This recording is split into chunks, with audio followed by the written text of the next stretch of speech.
Tem sim, Carla. Eu acho que a gente, para poder explicar isso melhor, teria que descer um pouquinho mais para a educação dos filhos hoje em dia. O que é que a gente tem visto? A geração passada de pais, eles nunca se preocuparam em perguntar se a gente os amava.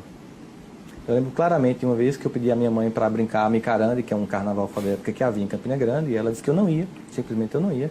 E disse, mas meu avô me deu o abadá, porque o avô antigamente ele ajudava na criação, né? Mas, embora meu avô ajudou bastante para mim. Mas aí ela disse, mas você não vai porque você é menor e quem manda em você sou eu. Eu disse, tem nada não, quando eu tiver 18 anos eu vou. Ela disse, não vai, porque enquanto você depende de mim, quem vai estabelecer as normas dessa casa sou eu.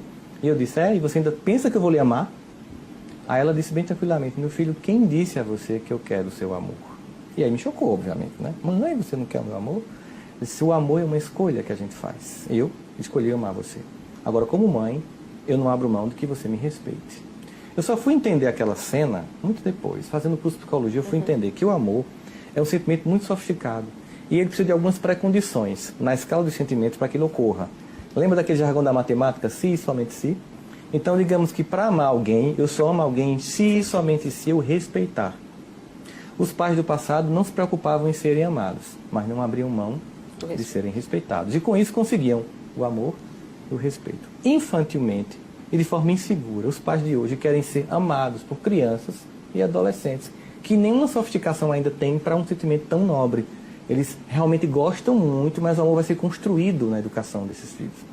Eles tentam ser amados, mas não se fazem respeitar. E ao final não conseguem nem o amor, nem o respeito. Como eles não criam filhos, eu não estou falando de todos, mas muitos, não criam crianças que suportam não, frustração, eu não vou dar, eu não vou comprar. Eles criam pessoas com incapacidade de suportar que a vida nem sempre é favorável. Mas será que alguns até não tentam ser diferentes?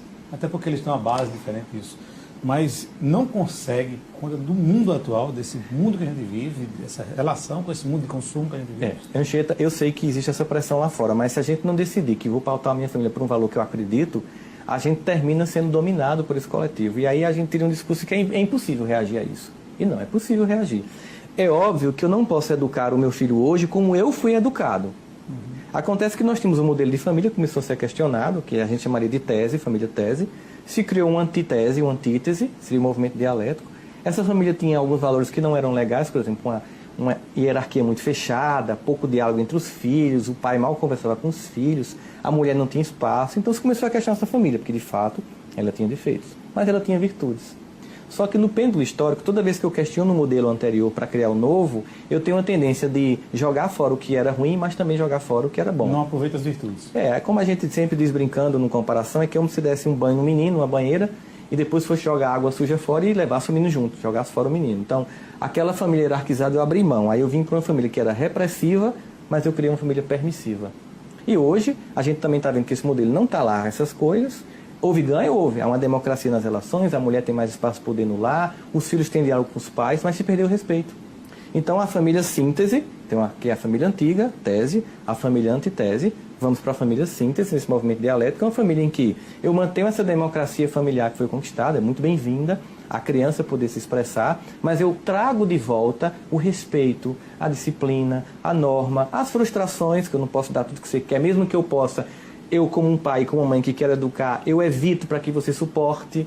Né? Um exemplo claro é que, por exemplo, tudo é muito pronto hoje. Você, da minha geração, você sabe que para a gente comer uma pamonha, era todo um dia no milharal, catando, depois descabelando, os homens iam, era até uma coisa divertida. Depois a gente cortava, moía com moinho à mão. E 5 da tarde era um ritual familiar inteiro em que a gente comeria a pamonha. A gente passa hoje na padaria e compra pronta.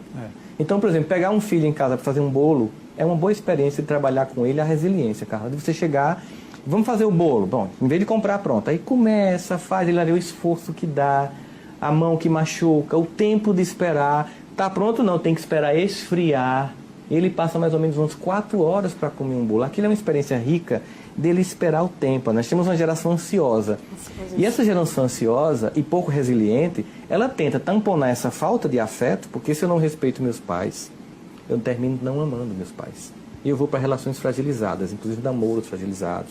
E aí você vê, uma jovem acaba o namoro e se suicida. Veja que incompetência emocional, que filha que você criou com tanta incapacidade de suportar a frustração, que é a primeira vez que acaba uma coisa. Em vez de ouvir Pablo, né? E chorar, e depois reviver, né? A pessoa vai e se mata. Quer dizer, a gente simplesmente fazia isso, ouvia uma músicazinha, chorava, ficava triste, né? E continuava a vida. Agora as pessoas não podem ter um prejuízo que se destrói. As pessoas não se dão mais ao trabalho de roer um pouco, né? Exatamente.